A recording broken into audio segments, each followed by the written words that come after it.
I swear almost every single thing this person says gets ratioed into the shadow realm and also gets hit with a community note dispelling the Yes. lies they're sharing. LS Kennedy And gets a community note almost on everything that she posts because everything is lie by omission and false reporting on data.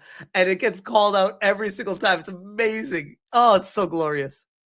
make this long claim attacking Savvy in particular, basically saying she's lying, she's doing all this stuff wrong. And as you can see by the notes, the screenshots in question all bore connection to Savvy's arguments and were not at all dishonest or false whatsoever. No bullying was involved, only the spreading of public information.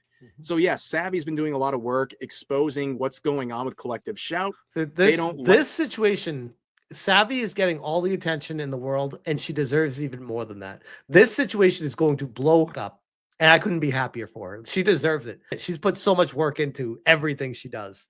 Like, she's finally getting the attention she deserves. It's amazing. Like that, so they call her a liar, and here's all the proof. If you want to go through it yourself, do as you please, but it's very obvious she's raising valid points based on public posts, and this person's trying to deny it. And look at it. 36 likes versus 200 plus quotes dunking on them. And then down here, they say, as for our records, citing advocate for the pro game illegal content gaming crowd, Madam Savvy and Smash JT rubbished our winning campaign, calling Grummz Bakery to ditch. I still think it's hysterical that I got called out here. I'm like, I literally was reporting on it, just like so many people were. Why am I getting called out alongside Savvy here? Why me? Why me? It's so random. Sexist slogan, workplace uniform tees, which put young female employees at the risk of sexual harassment. Yeah, they targeted a local bakery that had a shirt that said the best buns in town, of course, referring to bread, a little joke. And they a play on words, if you will, relentlessly went after them and were successful in basically bullying the small company into changing their ways. But down here, do Madam Savvy and married and father Smash JT think it's okay for employers to facilitate and invite the sexual harassment of girls in the work? Why did they need to say married and father? Why bring that into it? That's so random. It's so random. Sounds like a bit of a threat, doesn't it? Why are you also including this? What are you trying to imply? Yep. What that's thank you, Rev. Thank you. I read that. I'm like, am I going fucking crazy? Who does that? Who says that shit? That's insane. Like, no, leave family out of this shit. What the hell? How many times do you have to say this to people? Leave the family out of it. If you have an issue with me, take it up with me. Talk to me about it. Let's have a conversation. Leave my family out of this shit. What the hell? They're definitely making a very vague threat towards these individuals, and that's not surprising. That's how these people operate. They operate on fear. They want to make you feel unsafe, and that's what they do. It's disgusting.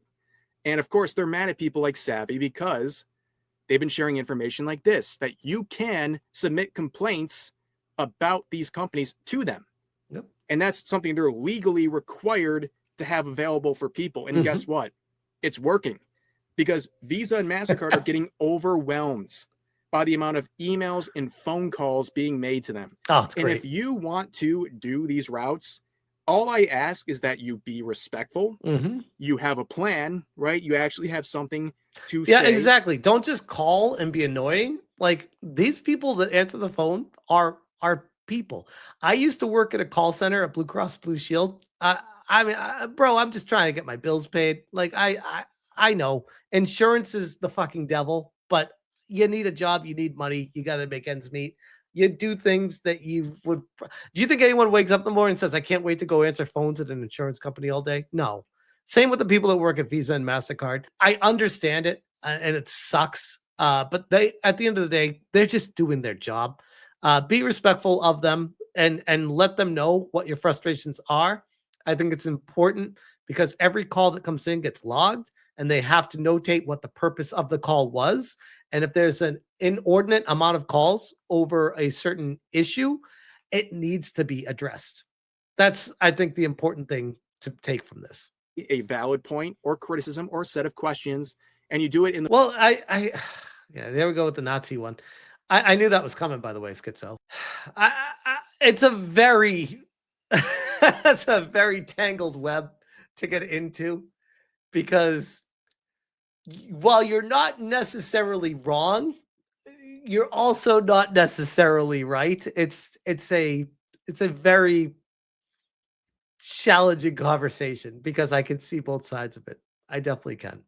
in the most professional manner you can, because just calling up and saying a bunch of nonsense isn't going to help anything. But if you make a solid inquiry on what's going on here, I think you can do some really good things and help push back, because as they bullied these companies and these platforms into doing if this is what they get from I mean, yes, it was massive, don't get me wrong, but it wasn't like shutting down these companies, and it wasn't taking away, for the most part, games people want to buy and play. Just think, by the way, they are already looking at this like, oh shit, people are taking notice that anything we do, that's very important, because that makes a stand like, yeah, no, what you just did there, it's not cool with me. Do not go any further.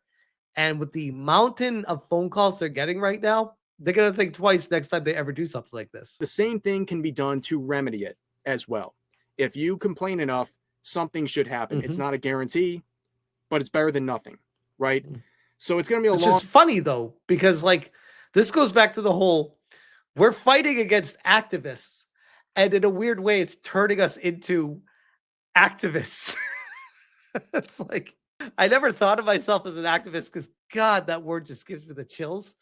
But if an activist is pushing for an agenda, it's going to, the loud squeaky wheel is going to the grease, unless there's pushback from other people saying, no, we don't want that agenda. Keep it the way it is. And if there's a louder voice with that, it makes it a lot harder to change something. There's a lot going on. Like I said, it feels like we're in a new era of censorship, and there's so much more to talk about, and I will in the coming days. But this already was dragging on for almost 20 minutes. So we're going to end it. A2B, that's a good point. Why not contact the FTC rather than the payment processors? I genuinely don't know. I think people are just kind of like doing what they can, but it is important to get the word out across the spectrum. Rolling Dodge says, yeah, Dr. Disaster said the same thing. Be respectful when you contact. Yeah, that's, at the end of the day, that's more powerful voice coming across as a sane individual being like, hey, what's going on here? I'm not cool with it. And I just want to let my voice be heard.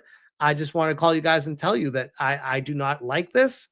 I don't want to be a part of this. I don't want to support this. This is not something that I believe Visa and Mastercard should be doing. And they'll take a note of it and be like, all right, I like this one. He says, I'm a deactivist. Nicholas says, Smash, didn't I hear the FTC is involved in the censorship? I had not heard that. I wouldn't be surprised, though.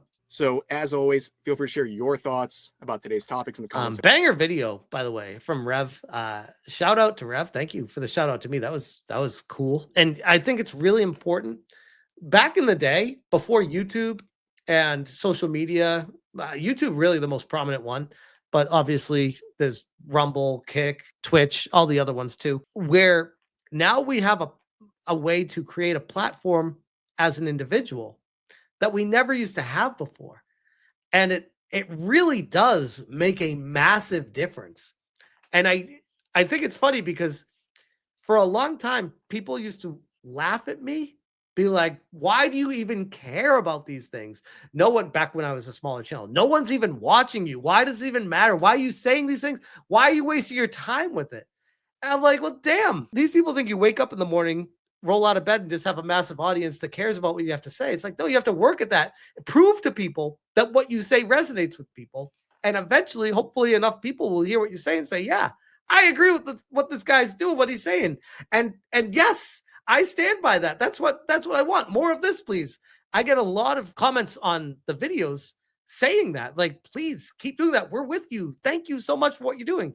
And that goes so far. It means so much. Sure, of course, I get the detractors. I get the people getting mad at me that my videos aren't as edited as they used to be. But by and large, the new format that I've been doing has been received well enough. And people appreciate just more information and getting the voice out there. I think at the end of the day, that should be all that matters. I mean, sure, edits are nice and consumable video is easier, but at the end of the day, getting the information out there is really should be number one. Rolling Dodge says one thing that is good for Smash GT, at least, you're getting more famous. Better or worse. If they could just leave my family out of it, that would be great. Ideally, I would like to push my feelings and sentiment and voice out there without people digging at my family, because that's really fucking weird every time they want to try to get a gotcha on me. It always backfires. Like, I don't. It's the easiest counter, by the way. When they come at my family, I'm like, oh my God, this is freaking slam dunk right back on them. Like, you don't come at people's family. You never do that. Ever. Crazy. We got Future Boy for the 5-banger says, it's all BS. They don't care about kids. It's Big Brother surveillance state to get your personal info and photo recognition. It is. On top of more control, more making you fall in line, being more susceptible to being okay with what Big Daddy government and corpo tells you. Yeah, I'm going to make a great old man someday. And I'm going to be telling my grandkids about how fucking horrible the commie bastards are. I'm going to be that grandfather. DSI Sue for the 2. Why are weirdos always after your family? What the fuck? I don't know. I think I do know. I like to say I don't know, like as a joke. I think they have nothing on me. So they try to point at, like, I think they're trying to create a false equivalency or hypocrisy of me to be like, well, look at him hating women, being a father of a girl and married to a girl, and he hates women. What a hypocrite. It's like, no, I don't hate women. You hate women. Oh, man.